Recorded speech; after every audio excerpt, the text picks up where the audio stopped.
Yun guys, na antiroy na. Antiroy na sa ilawom. Abog mo tayo. Tirador na sa tato. Antiroy na ang sakyanan. Anti-ras yan. Pag sa France, sa French, antiroy. Antiroy daw. Kaso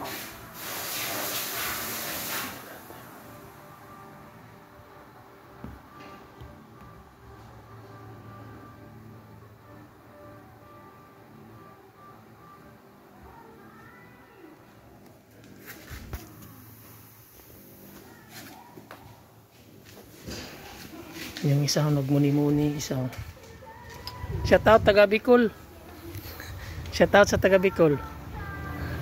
Petroplus yan, pwede pagasolina sir.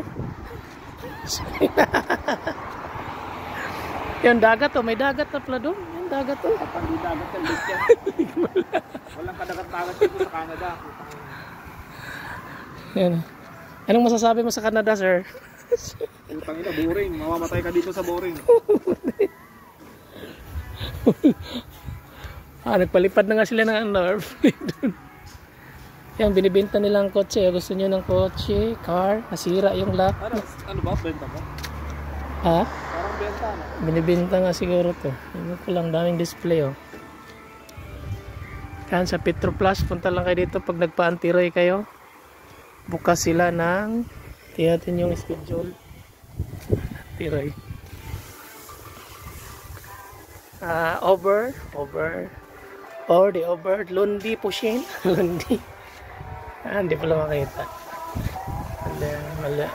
Maano saan? Against the right. Lundi, Mardi, Mercury, Judy, Bandali, Sunday, Dimos. Pag Dimos pala, ito pala, sideline pala to.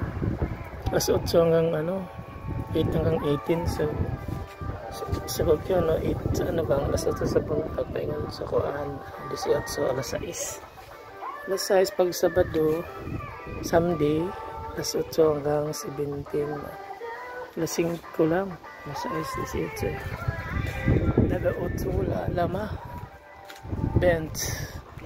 8 usage. Nagbibinta nga sila ng nagbinta sila ng auto na kami auto level lama. Ano bang ibig sabihin nun? Washing ka nga eh.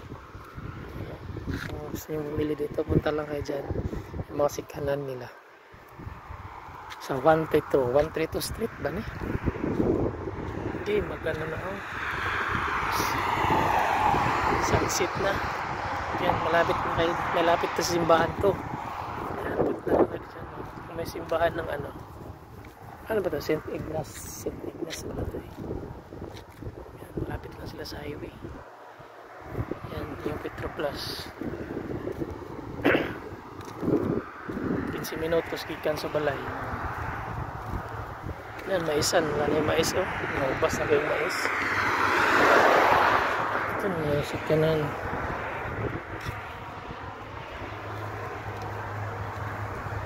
Baligya siguro ng mga sakyananan sakyanan